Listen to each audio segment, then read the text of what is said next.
At 3:10 in the morning on August 21st, 1942, Colonel Kiyono Ichiki crouched in the jungle darkness 50 yards from the Ilu River mouth on Guadalcanal, watching 200 of his finest infantry soldiers prepare for what he believed would be a 15-minute massacre of sleeping American Marines. The sandbar stretched barely 15 yards wide between the riverbanks, glowing pale under a quarter moon, while machine gun muzzles tracked silently from the opposite shore. Ichiki had landed his force just 3 days earlier with orders to recapture Henderson Field before American aircraft could arrive, and every intelligence report confirmed the same reassuring facts. The Marines were few, demoralized, and caught completely off guard by Japan's lightning counterattack. His 28th Infantry Regiment had crushed Chinese divisions in a single night at Shanghai, scattered British colonial troops in Hong Kong, and swept American defenders from Wake Island using identical tactics. The formula was simple and proven: hit hard in darkness, break their line with bayonet spirit, and watch trained soldiers collapse into panic when cold steel reached their foxholes. Lieutenant Colonel Edwin Pollock's 2nd Battalion had been digging positions along the western bank for exactly 13 days, sighting 30 caliber machine guns down predetermined lanes of fire and positioning a 37mm gun to sweep the narrow crossing with canister rounds that turned the small cannon into a giant shotgun.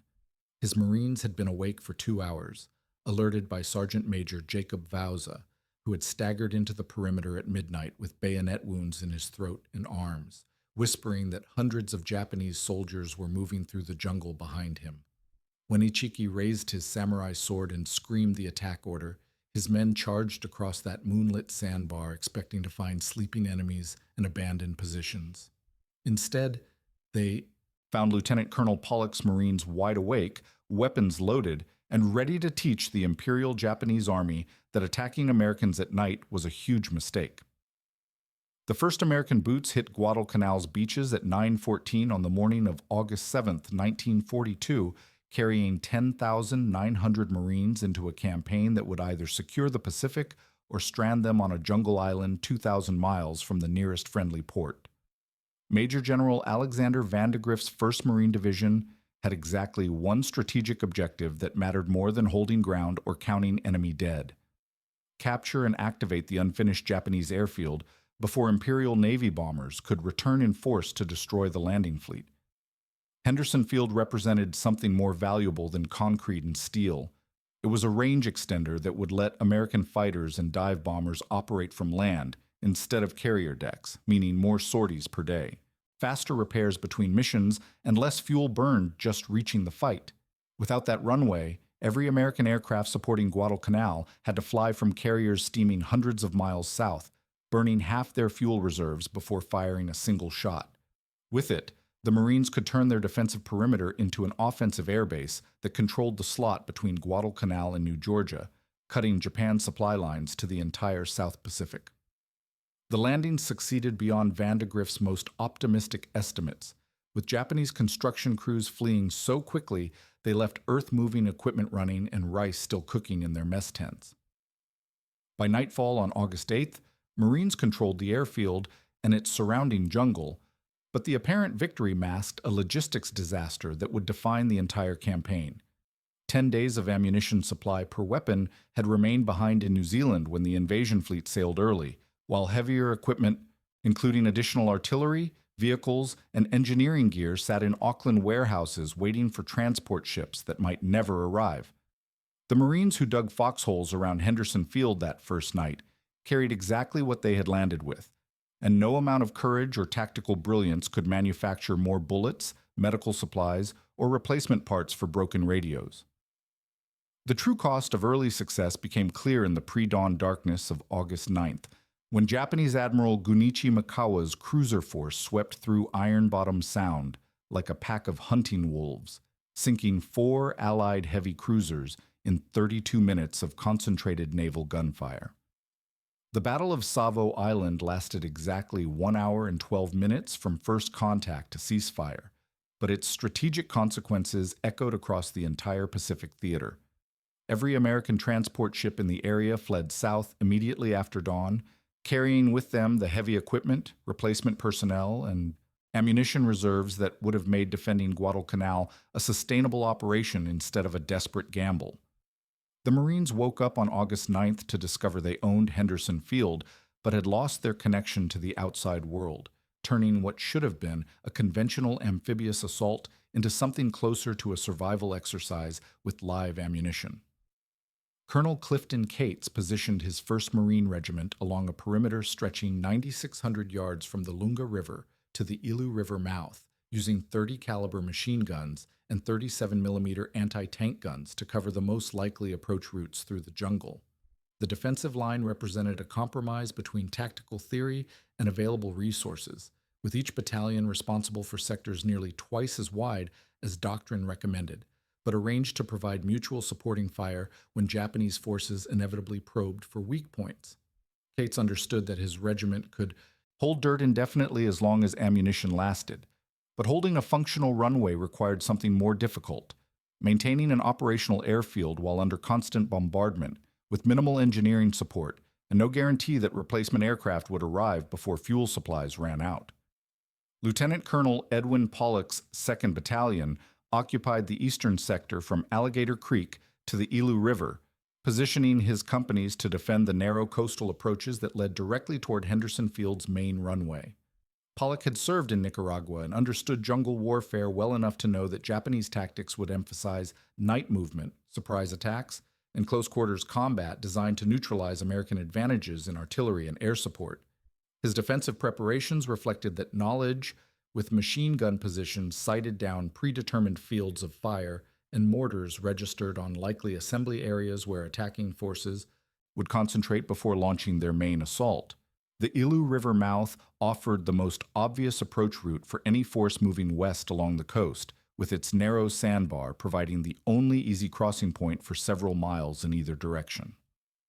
By August 12th, Marine patrols venturing beyond the defensive perimeter discovered that Japanese forces on Guadalcanal were neither fleeing nor preparing to surrender, but instead seemed to be organizing for a major counterattack aimed at recapturing Henderson Field before American reinforcements could arrive. The Goethe Patrol, led by Lieutenant Colonel Frank Goethe, pushed west along the coast that morning, expecting to contact scattered Japanese stragglers willing to discuss surrender terms, but instead walked into a carefully prepared ambush that killed 23 Marines, including Goethe himself. The patrol's destruction served as a brutal education in Pacific War realities. Japanese soldiers did not retreat in the European sense of tactical withdrawal followed by reorganization, but instead used apparent retreat as bait to draw American forces into kill zones where superior numbers in prepared positions could overwhelm isolated units. Intelligence reports reaching von de Griff's headquarters painted an increasingly dangerous picture of Japanese reinforcement efforts, with destroyer convoys unloading troops and supplies at various points along Guadalcanal's coast under cover of darkness before withdrawing at dawn to avoid American air attacks. The enemy's ability to move freely at night while American forces remained largely confined to their defensive perimeter created a strategic imbalance that favored Japanese offensive operations, particularly concentrated attacks designed to overwhelm specific sectors of the Marine line before reserves could respond effectively. Henderson Field's survival depended entirely on preventing any major breakthrough that would allow Japanese forces to reach the runway with demolition charges or heavy weapons capable of cratering the landing strip beyond repair. The Marines settling into their foxholes around the airfield on August 12th faced a simple but terrifying equation. They could hold ground with the weapons and ammunition they possessed, but they could not hold a runway long enough for aircraft to arrive and become operational unless they could defeat whatever force Japan was preparing to throw at them. Every night brought the sound of distant engines and muffled voices as Japanese troops moved through the jungle beyond rifle range, while every dawn revealed fresh signs of enemy activity closer to the defensive perimeter. The campaign that would determine control of the entire South Pacific had become a race between Japanese reinforcements moving north and American aircraft flying south, with Henderson Field serving as the finish line that only one side could cross. Lieutenant Colonel Frank Goethe studied his handwritten intelligence summary at dawn on August 12th, convinced that Japanese resistance on Guadalcanal was crumbling faster than anyone at division headquarters dared hope. 3 separate patrol reports from the previous week described abandoned positions, scattered equipment, and what appeared to be evidence of hasty retreat toward the island's western mountains, while intercepted radio transmissions suggested confusion and poor coordination among enemy units cut off from their supply lines. Goetge's role as division intelligence officer required him to synthesize these fragments into actionable estimates of enemy strength and intentions, but the picture emerging from his analysis seemed almost too optimistic to trust. A demoralized garrison of perhaps 2,000 Japanese troops, mostly construction workers and naval personnel, retreating in disorder after losing their main base and airfield. The intelligence estimates reaching Marine commanders painted Japanese strength in broad strokes that reflected more guesswork than solid reconnaissance, with reported numbers ranging from 1,500 to 5,000 enemy personnel scattered across an island roughly 90 miles long and 25 miles wide at its widest point. Pre-invasion estimates had suggested a garrison of approximately 11,000 Japanese troops, but the speed of the American landing and the apparent lack of organized resistance led many officers to conclude that most enemy forces had either fled to other islands or withdrawn into Guadalcanal's mountainous interior, where they posed no immediate threat to Henderson Field.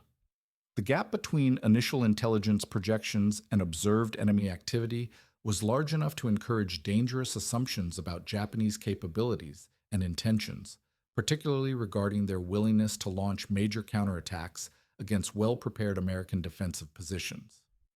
Goetge's confidence in his assessment reflected both professional experience and wishful thinking, as intelligence officers throughout the Pacific had consistently underestimated Japanese tactical adaptability and their willingness to sacrifice entire units rather than accept strategic defeat. His background included peacetime intelligence work in China and the Philippines, where he had observed Japanese military operations firsthand and developed what he considered a realistic understanding of their strengths and limitations. That experience suggested that Japanese forces, while tactically proficient and highly disciplined, depended heavily on centralized command and control systems that became ineffective once communications were disrupted and supply lines severed.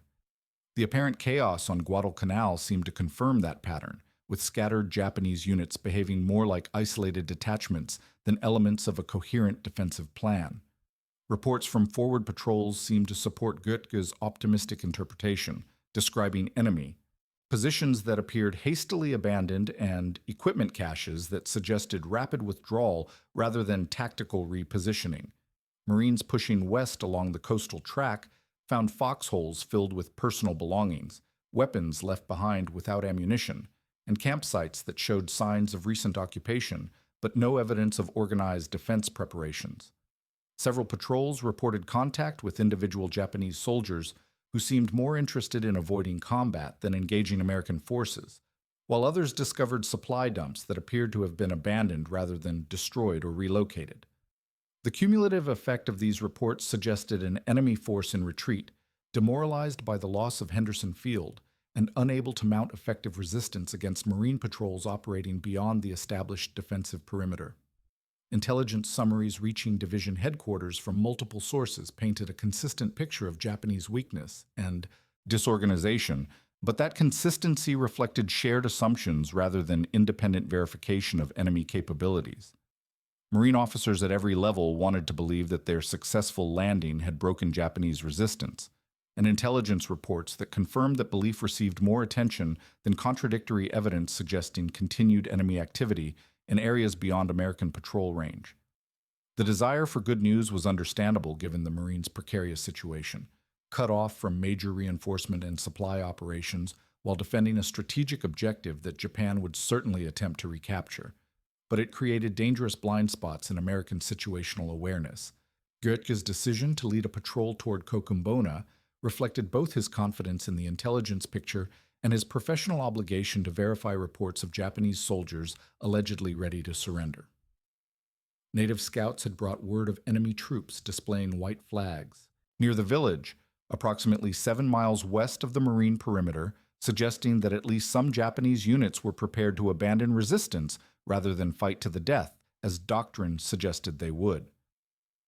The prospect of capturing intact enemy units with detailed knowledge of Japanese defensive plans and troop dispositions was too valuable to ignore, particularly given the Marines' desperate need for actionable intelligence about enemy reinforcement efforts and planned counterattacks against Henderson Field. The patrol that departed the Marine perimeter before dawn on August 12th consisted of 25 volunteers, including Goethe himself, a Navy surgeon, 2 interpreters, and 21 Marines armed with rifles, automatic weapons, and sufficient ammunition for a day-long reconnaissance mission behind enemy lines. The composition reflected Goethe's expectation of limited resistance and possible surrender negotiations, with medical personnel included to treat wounded Japanese soldiers and interpreters ready to facilitate communication with enemy commanders willing to discuss capitulation terms. Radio equipment allowed the patrol to maintain contact with division headquarters and call for artillery support if they encountered unexpected resistance, while their route along the coastal track provided multiple withdrawal options if the tactical situation deteriorated beyond their ability to handle independently. The patrol's destruction began at approximately 14:30 hours, when Japanese forces opened fire from concealed positions overlooking the beach near Kokumbona, catching the Marines in a carefully prepared kill zone with interlocking fields of fire that prevented effective maneuver or withdrawal. The ambush demonstrated tactical sophistication and detailed preparation that contradicted every intelligence assessment of Japanese capabilities and intentions, with enemy machine guns positioned to sweep the entire landing area while rifle squads covered potential escape routes inland. Goethe himself was killed within the first few minutes of contact, along with the Navy surgeon and both interpreters, leaving the surviving Marines without leadership, medical support, or any means of communicating with Japanese forces even if surrender had been possible. Only 3 Marines from the Goethe Patrol survived to reach friendly lines 36 hours later, carrying news that shattered every comfortable assumption about Japanese weakness and disorganization on Guadalcanal. Their reports described a coordinated ambush executed with professional precision, enemy forces armed with modern weapons and adequate ammunition, and tactical discipline that suggested centralized command rather than the chaotic retreat that intelligence summaries had predicted. The patrol's destruction served as brutal education in Pacific War realities. Japanese forces on Guadalcanal were neither fleeing nor surrendering, but instead were using apparent weakness as bait to draw American patrols into predetermined kill zones where superior numbers and prepared positions could overwhelm isolated units before reinforcements arrived. Captain Charles Brush led his patrol east from the Marine perimeter before dawn on August 19th, following coastal trails toward Taivu Point, with orders to investigate reports of Japanese landing craft operating beyond the range of American artillery. The reconnaissance mission represented a shift in Marine tactics after the Göttingen disaster. With smaller patrols moving carefully through terrain they now understood was controlled by organized enemy forces rather than scattered stragglers. Brush commanded Company A of the 1st Battalion, 1st Marines, with 24 volunteers armed for contact rather than negotiation, carrying extra ammunition and radio equipment that would let them call for fire support if they encountered resistance too heavy for their weapons to handle alone. Intelligence summaries no longer describe Japanese forces as demoralized or retreating, but the true scope of enemy reinforcement efforts remained unknown to American commanders planning defensive operations around Henderson Field. The patrol reached the vicinity of Taivu Point at approximately 1100 hours, moving through dense jungle that provided excellent concealment but limited visibility beyond 50 yards in any direction. Brush positioned his Marines in a defensive semicircle, while he and 2 scouts advanced toward the sound of voices and mechanical activity that suggested significant enemy presence near the beach. What they discovered through the jungle canopy contradicted every assumption about Japanese capabilities and intentions that had guided Marine planning since the initial landing 2 weeks earlier. Japanese soldiers were unloading supplies from destroyers anchored close to shore, moving with the efficiency and organization of troops executing a well-rehearsed logistical operation rather than desperate survivors clinging to isolated positions. The enemy force visible from Brush's observation point numbered at least 200 soldiers, but their equipment and bearings suggested regular Imperial Army infantry, rather than the naval construction personnel and garrison troops that intelligence estimates had predicted would comprise most Japanese resistance on Guadalcanal. Fresh uniforms, modern weapons, and systematic unloading procedures indicated that these were reinforcements recently arrived from major Japanese bases, not remnants of the original Guadalcanal garrison that had fled Henderson Field during the American landing. Radio equipment being carried ashore included communication gear sophisticated enough to coordinate operations across the entire island, while the volume of ammunition and supplies being stockpiled suggested preparations for sustained combat rather than defensive holding actions. Brush ordered his patrol to withdraw immediately after observing the landing operation for 30 minutes, but the intelligence value of what they had seen required immediate transmission to division headquarters regardless of the risks involved in breaking radio silence. The Japanese reinforcement effort was clearly larger and more systematic than American commanders had realized, with destroyer convoys capable of delivering substantial troop numbers under cover of darkness before withdrawing at dawn to avoid air attack. More disturbing was the evidence of professional military organization among the newly arrived forces, suggesting that Japan was committing first-line combat units to recapture Henderson Field rather than relying on whatever garrison troops had survived the initial American assault.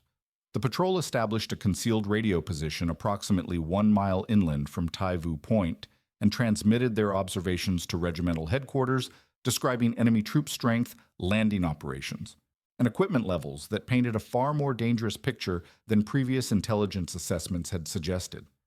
Division staff officers receiving Brush's report immediately understood its implications. Japanese forces on Guadalcanal were being systematically reinforced by regular Imperial Army units equipped and organized for offensive operations against the Marine defensive perimeter.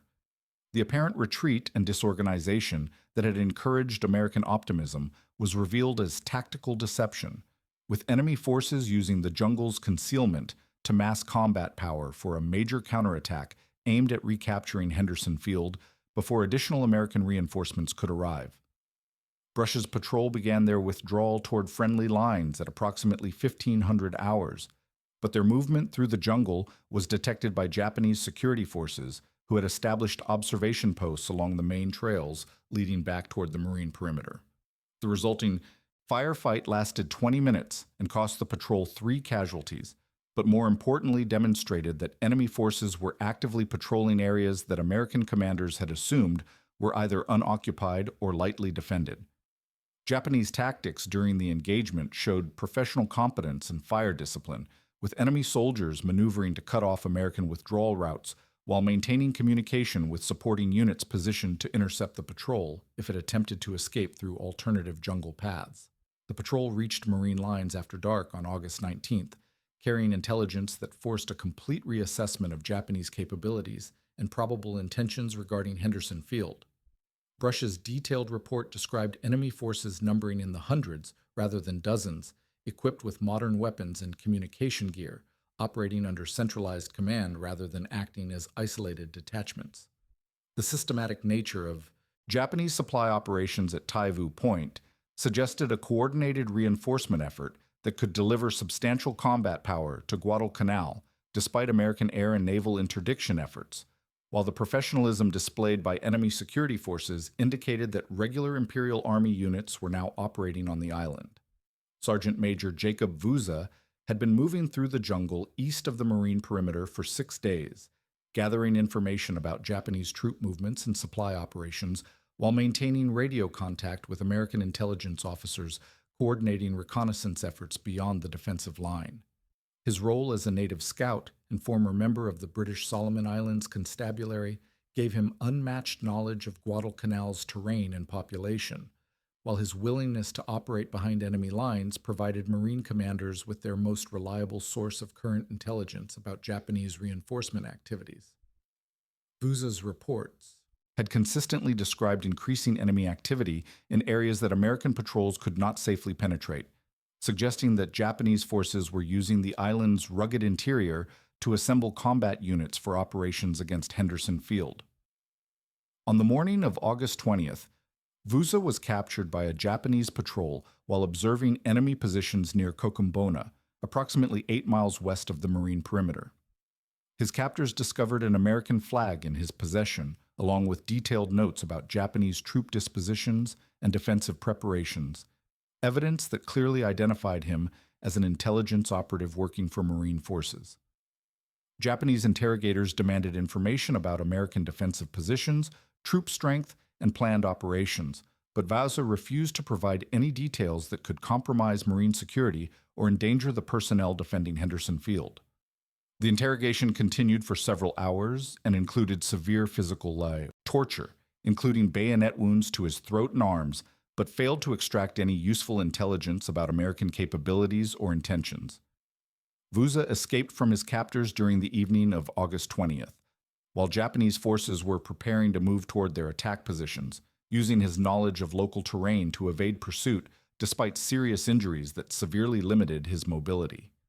His journey back to Marine lines took nearly 4 hours, with blood loss and physical trauma reducing his movement to a crawl through jungle that he could normally traverse in less than an hour. The information he carried was too critical to delay.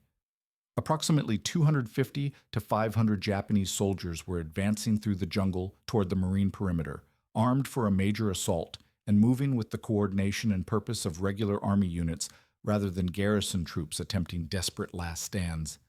Vauza reached Lieutenant Colonel Pollock's command post at the Ilu River position shortly before midnight on August 20th, collapsing from blood loss but conscious enough to deliver his warning about the approaching Japanese force.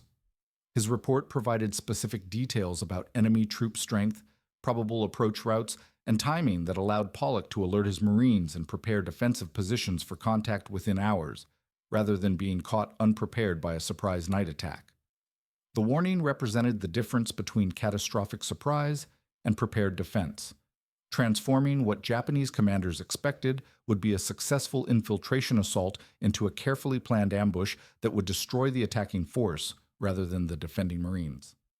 Lieutenant Colonel Edwin Pollock positioned his 2nd Battalion along the western bank of the Ilu River at 2300 hours on August 20th, with machine gun crews sighting their weapons down predetermined lanes of fire that covered the narrow sandbar, connecting both sides of the river mouth.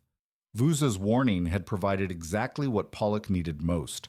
time to prepare a reception for Colonel Ichiki's assault force rather than being awakened by bayonets and grenades at close quarters. The defensive line stretched approximately 400 yards inland from the beach, anchored on the left by the river itself and on the right by thick jungle that channeled any attacking force toward the 15-yard wide sandbar, where concentrated firepower could achieve maximum effect. Pollock's Marines had spent the previous 2 hours checking ammunition loads, confirming fields of fire, and positioning a 37mm anti-tank gun to sweep the crossing point with canister rounds that would turn the small cannon into an oversized shotgun at point-blank range. The tactical situation favored defense in ways that Ichiki either failed to recognize or chose to ignore, with terrain features that eliminated Japanese advantages in night, movement, and close-quarters combat, while maximizing American firepower and prepared positions. The Ilu River mouth created a natural choke point that forced any attacking force to cross exposed ground under direct observation from Marine positions, while the sandy beach provided no cover for troops caught in the open when defensive fires opened.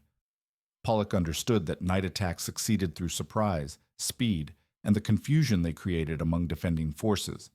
But Vauza's intelligence had eliminated surprise while the terrain eliminated speed, leaving Japanese assault troops vulnerable to concentrated fire from weapons they could not effectively engage in darkness.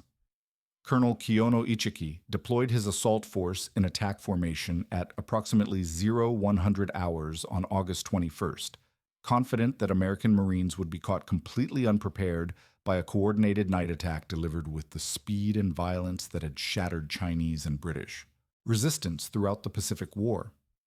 His tactical plan relied on doctrine that had proven successful in China, Malaya, and the Dutch East Indies, where Japanese infantry had consistently overwhelmed defensive positions through aggressive night assaults that broke enemy lines before supporting weapons could respond effectively. The narrow sandbar at the Ilu River mouth appeared to offer the perfect approach route for concentrated infantry attack, allowing Ichiki to mass his assault force for maximum impact against what intelligence reports suggested was a lightly held sector of the American defensive perimeter.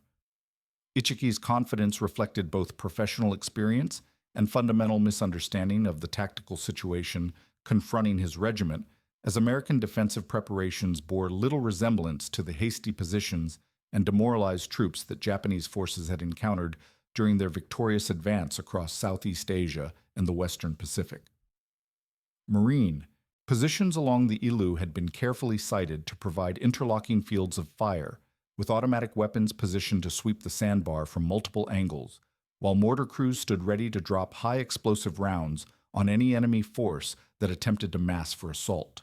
More critically, Pollock's Marines were awake, alert, and expecting attack rather than sleeping in positions that could be overrun before defenders could effectively respond to contact. The first Japanese assault wave crossed the sandbar at 0130 hours, with approximately 50 soldiers advancing in loose formation toward Marine positions that remained silent until the attacking force reached the middle of the exposed crossing point.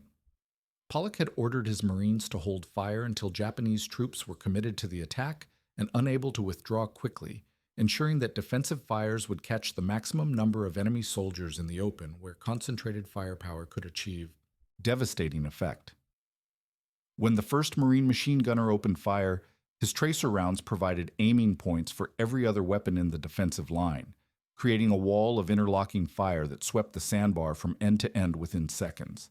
Japanese soldiers caught on the exposed sandbar had no cover available and insufficient space to maneuver around the concentrated fire that cut down the leading elements of the assault force within the first 30 seconds of contact.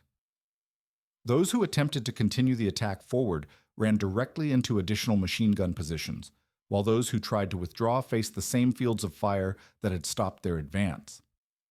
The tactical mathematics were simple and brutal. 15 yards of open ground swept by multiple automatic weapons left no room for tactical finesse or individual heroics, turning what should have been a rapid breakthrough into a killing zone that destroyed entire squads before they could close with Marine. Positions.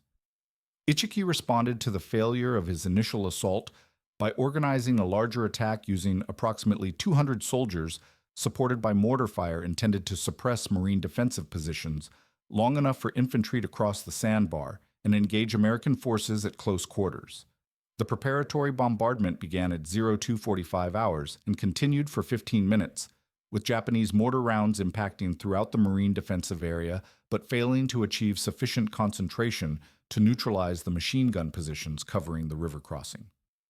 American casualties from the bombardment were minimal, while the muzzle flashes from Japanese mortars provided aiming points for Marine counter-battery fire that disrupted enemy supporting fires before the main assault could begin.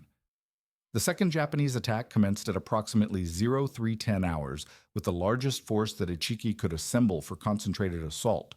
but the tactical situation remained fundamentally unchanged despite the increased number of attacking soldiers. Marine machine gunners had spent the interval between attacks redistributing ammunition and confirming their fields of fire, while the 37mm gun crew had loaded canister rounds specifically designed to sweep large areas with multiple projectiles, rather than engaging individual targets with armor-piercing ammunition.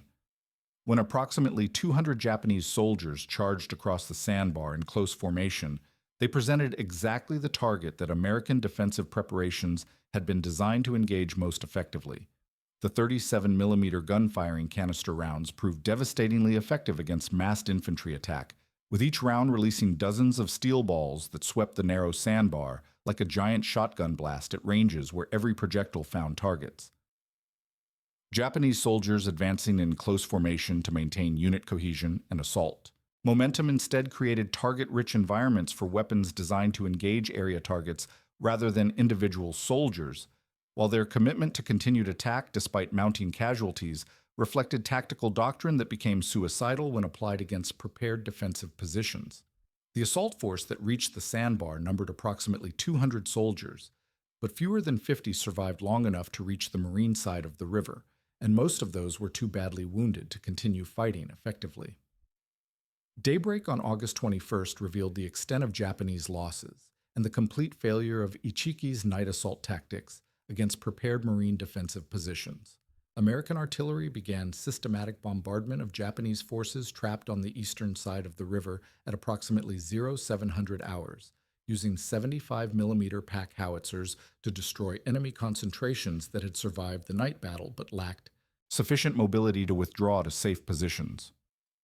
Lieutenant Colonel Leonard Cresswell moved his 1st Battalion upstream during the morning hours, crossing the Ilu River approximately 50 feet wide at a ford beyond Japanese defensive positions, then advancing south to attack enemy forces from their flank and rear while Pollock's Marines maintained pressure from the west.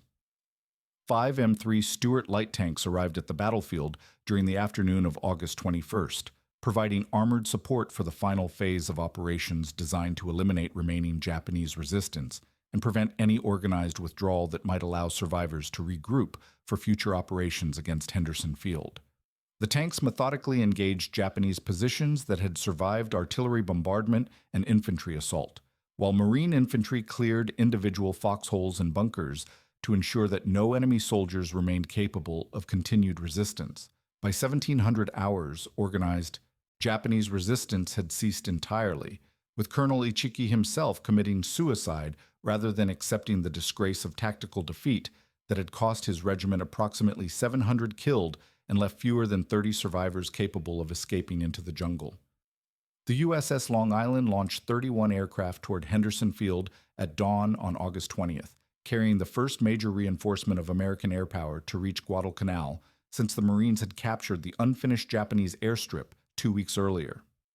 Major John Smith led 19 F-4F-4 Wildcat fighters, while Major Richard Mangrum commanded 12 SBD-3 Dauntless dive bombers, representing the seed of what would become known as the Cactus Air Force and the fulfillment of every strategic calculation that had justified the Marine landing in the first place. The aircraft approached Henderson Field as Colonel Ichiki's assault force was being systematically destroyed at the Ilu River mouth, but their arrival represented something far more significant than tactical timing. Proof that American forces could project air power from land bases rather than relying entirely on carrier operations that consumed enormous quantities of fuel just reaching their operational areas. Henderson Field's transformation from captured Japanese construction project to operational American air base had required round-the-clock work by Marine engineers using captured equipment, salvaged materials, and improvised solutions to problems that would have delayed conventional construction projects for months. The runway itself measured 5,700 feet long and 150 feet wide, surfaced with compacted coral that provided adequate support for fighter aircraft, but required constant maintenance to prevent deterioration under heavy use and frequent rainfall. Fuel storage consisted of captured Japanese drums supplemented by additional supplies flown in by transport aircraft, while ammunition, dumps, maintenance facilities, and pilot quarters were constructed using materials scavenged from abandoned enemy positions and supplies delivered by fast destroyer runs during brief windows when Japanese air attacks were not expected. The strategic implications of operational American aircraft, based at Henderson Field, extended far beyond the immediate tactical situation on Guadalcanal, as land-based fighters and dive bombers could now interdict Japanese supply operations throughout the slot between Guadalcanal and New Georgia that had previously been controlled entirely by Imperial Navy forces. Japanese destroyers and cruisers attempting to deliver reinforcements and supplies to their forces on Guadalcanal would now face attack by American aircraft operating from a base only minutes away from their approach routes, while Japanese bombers targeting Marine positions around Henderson Field would encounter defending fighters that did not have to fly hundreds of miles from distant carriers before engaging enemy formations. The runway that Ichiki had been ordered to recapture before American aircraft could arrive was now operational and defended by the very Marines who had destroyed his assault force while he was attempting to reach it. Major General Alexander Vandegrift understood that the arrival of American aircraft fundamentally changed the strategic balance in the Solomons, but he also recognized that maintaining air operations from Henderson Field would require continuous supply of aviation fuel, ammunition, spare parts, and replacement aircraft that could only be delivered by ship or transport plane through waters and airspace still largely controlled by Japanese forces.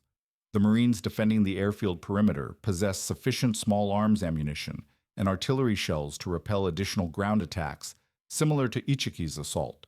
but sustaining air operations required logistics support on a scale that exceeded anything the isolated Marine on Garrison could provide from local resources or captured enemy supplies.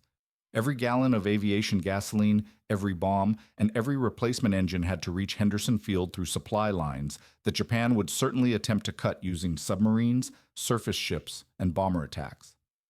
Intelligence reports reaching division headquarters during the days following the Tenaru battle described increasing Japanese naval activity throughout the Solomon Islands, with destroyer convoys continuing to deliver reinforcements to various points along Guadalcanal's coast, despite the presence of American aircraft at Henderson Field. Japanese tactics were adapting to the new threat by emphasizing night operations and rapid withdrawal before dawn, limiting American air attacks to brief windows when enemy ships could be detected and engaged before reaching safe distance from Henderson Field's operational radius. The pattern suggested that Japan was committed to recapturing the airfield regardless of tactical losses, with each failed assault providing lessons that would be incorporated into subsequent attacks using larger forces and more sophisticated tactics. Rear Admiral Raizo Tanaka's assessment of the Tenaru battle, transmitted to Imperial Navy headquarters in Truk and subsequently captured by American codebreakers, provided brutal honesty about Japanese tactical failures and their implications for future operations against Marine positions on Guadalcanal. Tanaka described Ichiki's night assault as an example of bamboo spear tactics that ignored fundamental changes in warfare brought about by improved communications, concentrated firepower, and defensive preparations that eliminated the advantages traditionally enjoyed by attacking forces in jungle combat.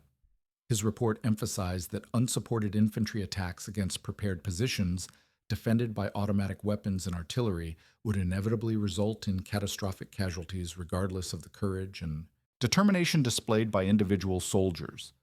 The captured Japanese communications revealed strategic thinking at the highest levels of Imperial Navy planning, with senior officers acknowledging that recapturing Henderson Field would require coordinated operations involving substantial ground forces, naval gunfire support, and air cover that could neutralize American defensive advantages, while Japanese assault troops closed with Marine positions.